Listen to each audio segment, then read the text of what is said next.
Welcome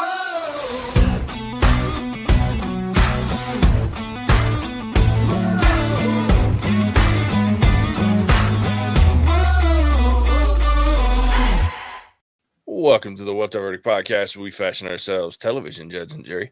My name is JJ Crowder. I'm here with my co-host, Alec Burgess. Line. I know it's weird, right? Let's get it. We appreciate you tuning in. Go ahead and hit that follow, subscribe, like, bell notification button. Tell a friend about us. Tell everyone about us. Tell people in your dreams about us. We like those people too. So, and then if those people in your dreams are real people, even better. Tell them after you wake up in real life. But yeah, welcome. Thanks for joining us, live or otherwise. We're here to talk about The Mandalorian, Season 3, Episode 2. There's too many seasons and episodes in my head right now because of the shows we're watching that I'm like... Mandalorian, Chapter 18. Yeah, there you go, Chapter 18. Fixed it. Yeah. What was the Mines of Mandalore, Derlin? Jeez. Straightforward? Yeah, Simple. pretty cut and dry. You remember. Yep. I enjoyed it. What did you think of this episode, JJ? Dude, I loved it. There were so many deep cut things in this that, like, it was back to, like, first season of Mandalorian for me, where, like, the deep cut lore and the stuff you're not expecting to see. I mean, all the way from, you get R5, which they've confirmed is the droid from A New Hope, hit the bad motivator at the beginning that Luke's uncle Owen originally picked, and that my guy R2 replaced, and like, so it's just, yeah. I mean, and then you got new types of characters introduced with the Alamites. Those weird, like, you mean the Morlocks? Yeah. Exactly. I was so happy to see Star Wars Morlocks. Yeah. Go figure they'd be on Mandalore. Who would have thunk? Somewhere deep down there's a time machine floating around. That's how they're gonna go back and erase the sequel trilogy. It's the time machine. Oh shit, that's funny. Yeah.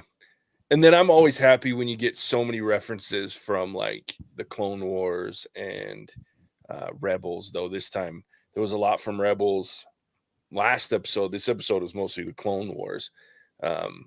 Like, you have Bo-Katan 1. I mean, she's huge from both series, but you also get the mention of the Capitol, and then you get to see, like, what was really cool was seeing, like, the live action, and even though it was, like, trashed and it, you could tell it was, like, worn out and breaking down, like the capital city there that we've seen in the animated version before the Purge.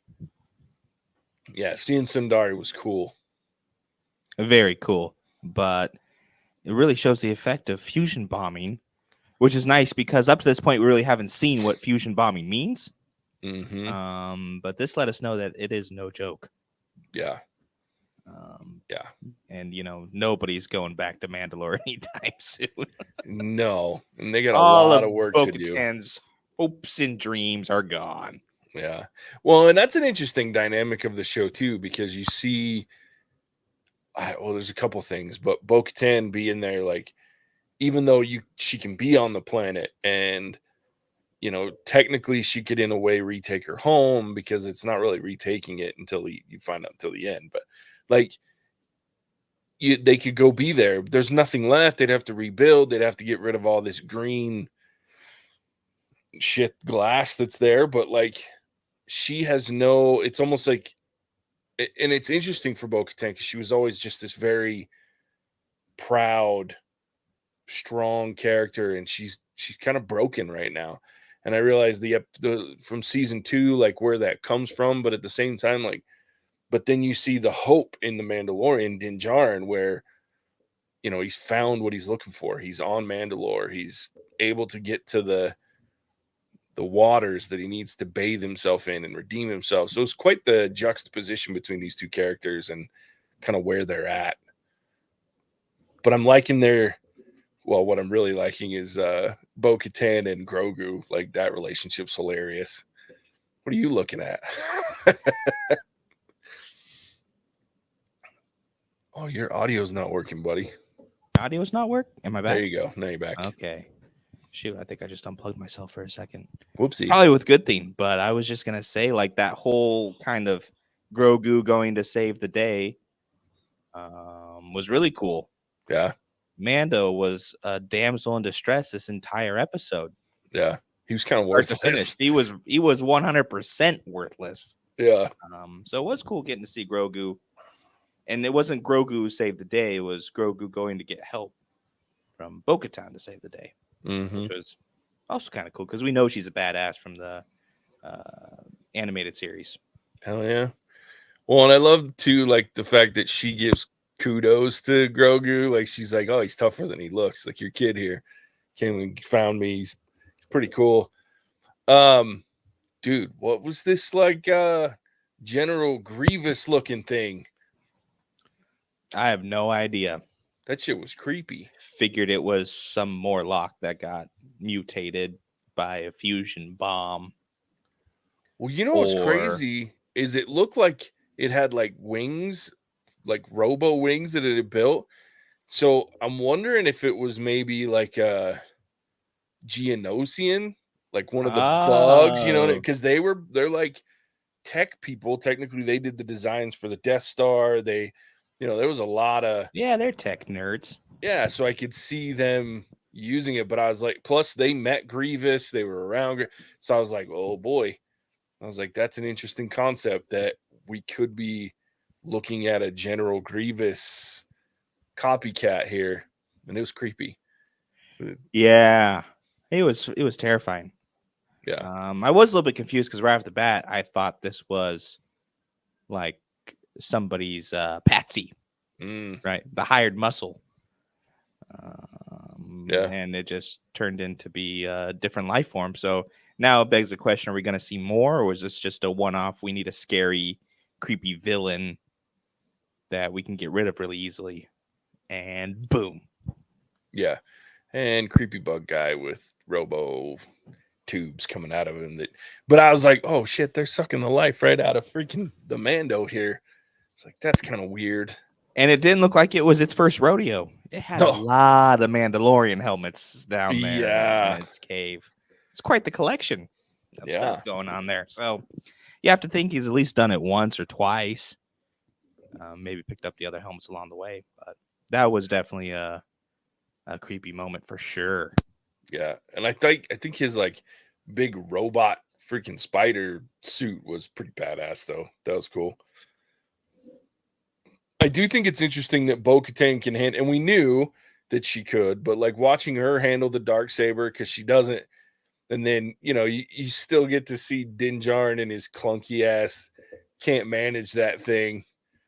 It's hilarious. It's like it weighs 10 times as much when he's throwing it around. I love it. I mean, but I'm excited. Like I hope the two of them interact the whole season. Like I hope this is like an entire season of Bo-Katan and Din and like taking back. Like I think it would be cool if for the most part they just kind of stayed there. And the whole idea is how do we bring together what's left of the Mandalorians on Mandalore? You know what I mean? We got to play nice with Death Watch, and Din Djarin is still very much brainwashed. Oh, for sure. Even after meeting the Mythosaur.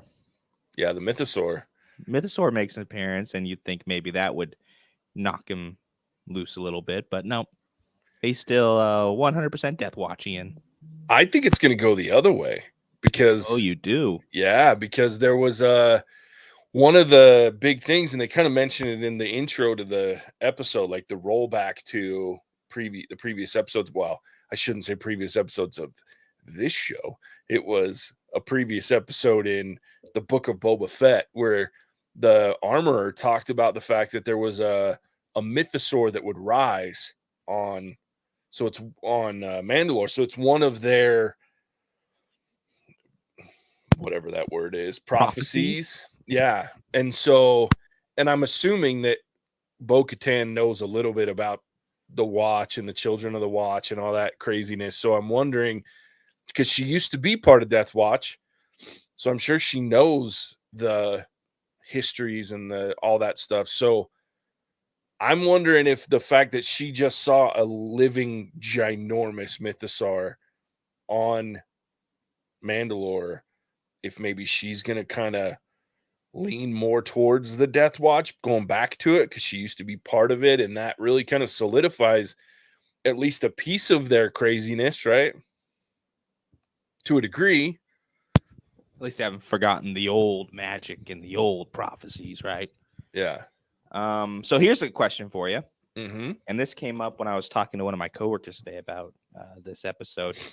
Was, do we think Bo-Katan's gonna kind of come out of her, for lack of a better word, depression mode and try and tame said mythosaur?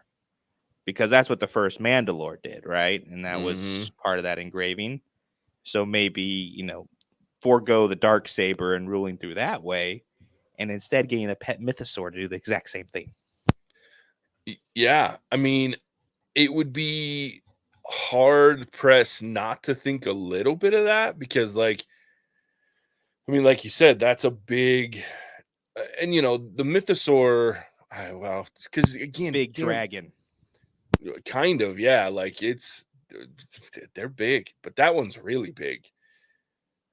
I don't know, because here's the kind of thing. There's my one problem, and I go back to Disney splitting the canon, right? Because there's old canon. Disney sucks. I know.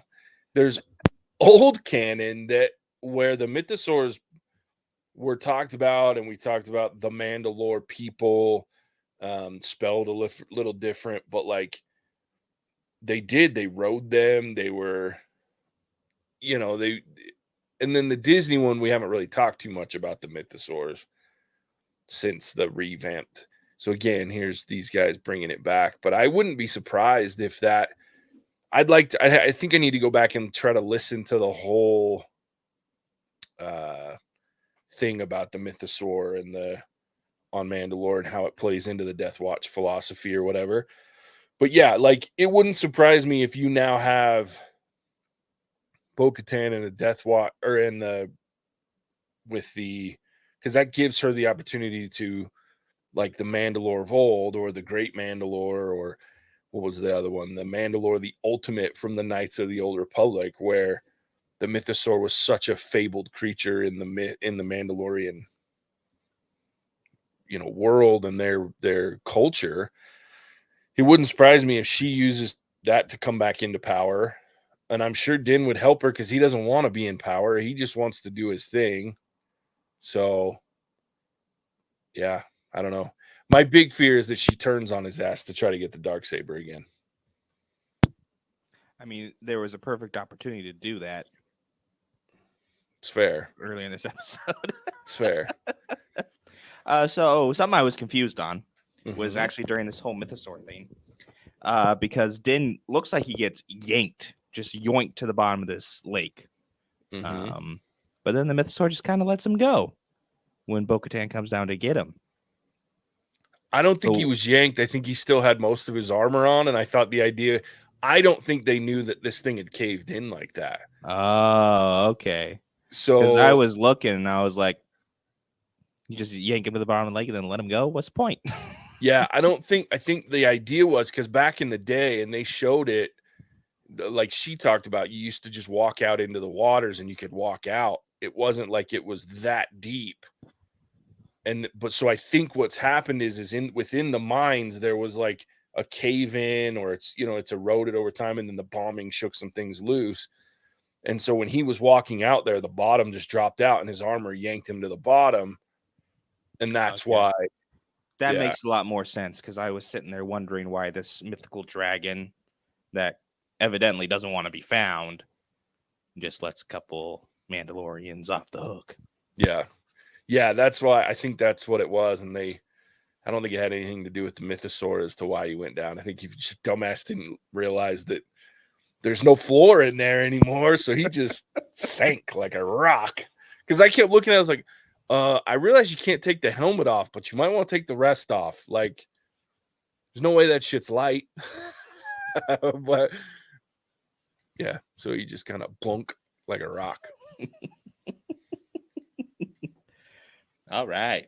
But it was cool visually seeing that thing, and like you just got enough to get the visual that the face does look like what's on that, the big one that's made out of the Beskar that's with the armor in her shop, and then you have of course Boba Fett's armor and the shoulder that has the marking of the mythosaur. So I thought that was so cool when it turned and you're like, oh shit, look at that. There it is, finally. So yeah, that was pretty good. Yeah. I do have to wonder, and this is maybe just a personal thing, on a little bit of the pacing with the show. And it's not that it's a bad thing. Yeah. Right. But I do wonder about all the kind of side errands he's running.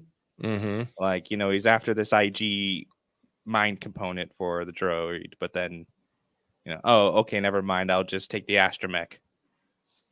Yeah. Like, okay, why? And then the astromech can't scan the toxins in the atmosphere from the ship.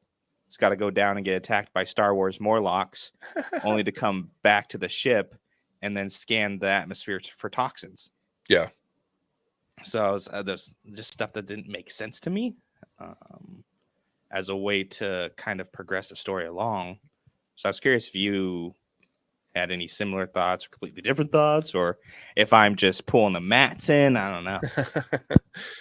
It's kind of twofold for me, because one of the things that's always kind of been a little unnerving or weird about this show is that it's like a giant bunch of side quests with like little pieces. Hey, it's Gray. What's up? What's up, Gray? Viva Pedro. That's right. Yeah. So I get what you're saying. I think they just didn't do a good job explaining the droid. I think he did the scans when he went down, got his ass beat by some more Star Wars Morlocks, and then showed the readings from being under there. Not that he read it on top of the surface. They just didn't explain it very well. But the other pieces, what makes me worried. So most of this show is like side quests, and then there's 1 or maybe 4 episodes out of 8 or 9 that are main storyline, right? This one, boy, are they blowing their load too quick? Because we've had 2 main storyline episodes. And to me, it's almost like the whole IG-11, which I appreciate that they've given up on that, because they don't actually need IG-11. And I didn't want them to actually bring IG-11 back. Like, because it kind of defeats the purpose of that character's sacrifice if he comes back. Now, the moment in the first episode was really funny when they took the parts that were his off the statue, and it's just like the copper part still standing there. But I kind of hope they don't. As much as I liked IG-11, like I liked the fact that he sacrificed himself for Grogu, and I don't need him to come back. I liked R4 or R5, but yeah, that was funny.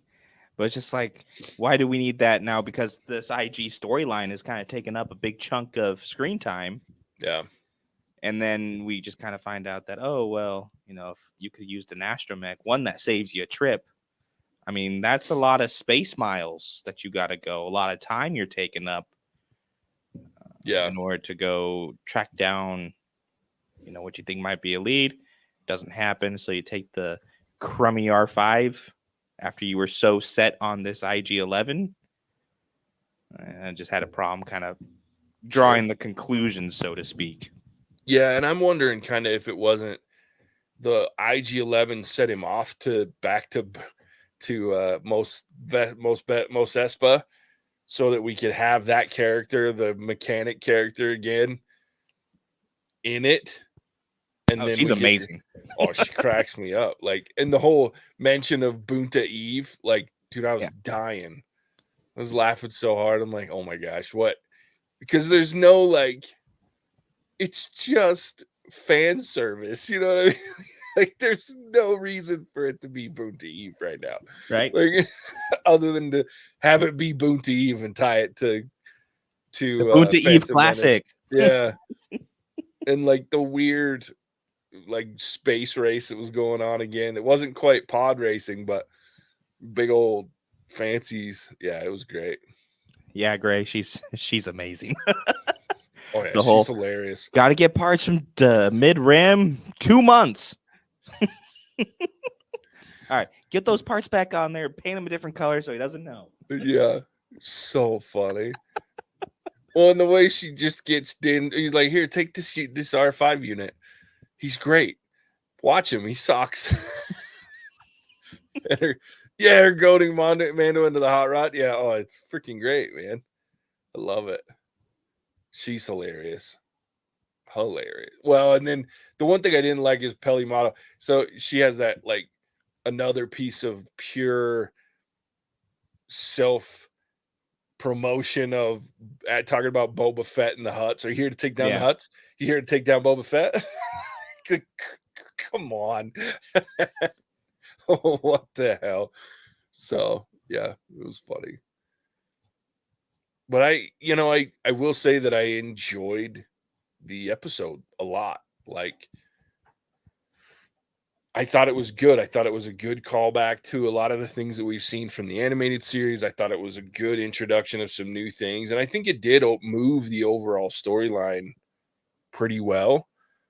Like I said, I hope that they stick with this pairing. I would love to see more of I'd love to see a team up, right? Like maybe here comes the mythosaur, and maybe to take back the minds of Mandalore and make a statement that Mandalore's back. We combine Death Watch with Bo-Katan's group and like a very touchy, loose truce that we can have. And like, I don't know. I just think that would be really cool because and one of the reasons that I love this show in general is I think the Mandalorians, except in Rebels and the Clone Wars, never got they were always just kind of something that were whispered, or it was, it was Boba Fett and that was it. So I've always wanted to see more. So I love that. That's fair. I mean, the style of the show is perfect for what they're trying to do. So yeah, I mean, I didn't like really, really love this episode, but there wasn't anything that I was overly disappointed with. Sure. Either, which is different from when we watched Boba Fett or even Andor. I had a lot of nitpicky things to say about those, but this one not so much. Like it's good for what they're doing. I just wonder if they're gonna ever maybe push the envelope, or if they're gonna keep doing this kind of half a season's just pure side adventures, while we advance a little bit in the main story. It's true. Yeah, you never know with this one. Yeah, I agree. Even when it's only candy, it's primo candy. Always the salesperson. Always the salesperson. Love it. Love it. I do enjoy kind of one last thing for me is like I enjoy seeing Grogu use the Force, like his whole like hopping around, like it's just funny. Like, and I love when he's walking, like because his little legs, but then he like starts hopping around. Yeah, it was great. It was great. Oh yeah. One thing to add to that, I'm calling it now. The next ride at Star Wars is going to be Grogu skipping out on Mando to go find Bo-Katan in a little pod thing where he's zipping and zooming. It's going to be the next ride. Going to rip out Star Tours and put that in. That would be funny as hell. Be funny as hell. Oh yeah, I did enjoy too, like when they're walking, when Bo-Katan and Grogu are walking through the mines or whatever, and she's talking about, I used to know a lot of Jedi. It was like, I just love that they can throw those little things in there, and they're not subtle, but they're meant to be kind of like subtle. You know what I mean? Like just little hints of a bigger universe. But I just always enjoy that kind of, because it just makes me want to go watch the animated series again, because I like those. But yeah, I mean, it was an episode, but it was good. It was a good action, decent stories, kind of funny. Everything we expect and love in a Mandalorian episode. Absolutely. Nothing came through on that, Gray, but I'll put your name up there anyway because we like you. Yeah. There it is. I don't know. That's one of the other things I love about this show. I don't know. There's a lot too much. There's rarely too much to talk about. Yeah. Keep it short and simple, just like the episode. That's Although right. I was shocked, this episode is like 45 minutes. Yeah. It didn't feel like that. I was watching it going, woof, because I literally finished it and then got on here. Because I was, gotcha. I had one of those days at work. So I was like, oh boy, I did not get to watch this earlier like I normally do. So I was looking at it going, I'm going to be cutting it close. I didn't realize it was going to be a 43-minute episode. Yeah, a lot of time to go through. Yeah, it was good. All right, Alec, tell everybody where they can find us when they're not watching us live, buddy. All right, my turn. Thank you for tuning in to our review of Mandalorian Season 3, Episode 2, where we finally get to see Mandalore. Hooray. And boy, is it a dump. I can see why nobody bothers to claim the planet. Could you imagine trying to get that place back up and running? Property values would never recover. That being said, Mando really needs to invest in some punch cards or something. The amount of times he floats around the galaxy in his haphazard pattern is ridiculous. That's a lot of parsecs to put on an N1 fighter in such a short amount of time. I hope he stays put long enough to hear about his fighter's extended warranty. That seems useful. With that being said, be sure to check out all our reviews on everything Mandalorian and even Star Wars related, wherever you get your podcasts, whether that be Apple, Stitcher, Spotify, and let us know if our verdict matches with yours. Special thanks to our patron, Ginge Binge Appetite. I hope wherever you are enjoying a spam smoothie. If you would like to be a larger part of the podcast, you can join us on Patreon, where you can lock access to behind-the-scenes content, as well as vote on content releases. With that being said, I will send it back to the Colossus of Clout, the Sultan of Swat, a JJ. That's right. Gray makes a good point. As a Supernatural and X-Files fan, I'm used to half fluff. Can't argue with that. That's most of the 90s television show MO right there. I think that's why this show has so much, because the guys making it grew up in that same era. So there you go. And I think you got her on that deal. Got her laughing. Nice. All right. Well, as always, we appreciate you listening to us, joining us live. That's true. Spam is a palate cleanser. Yeah. Especially the smoothie, the spam smoothie palate cleanser. It'll keep that appetite at bay. Ha! Double entendre, baby. I'm writing that down. I love it. All right. Yeah. It was a fun episode to talk about. We'll be here next week talking more Mandalorian. Thanks for joining us live. Thanks for listening to us after the fact. We appreciate you tuning in. We'll catch you on the next one. Hasta la vista, baby. Cinemagic out. Whoa!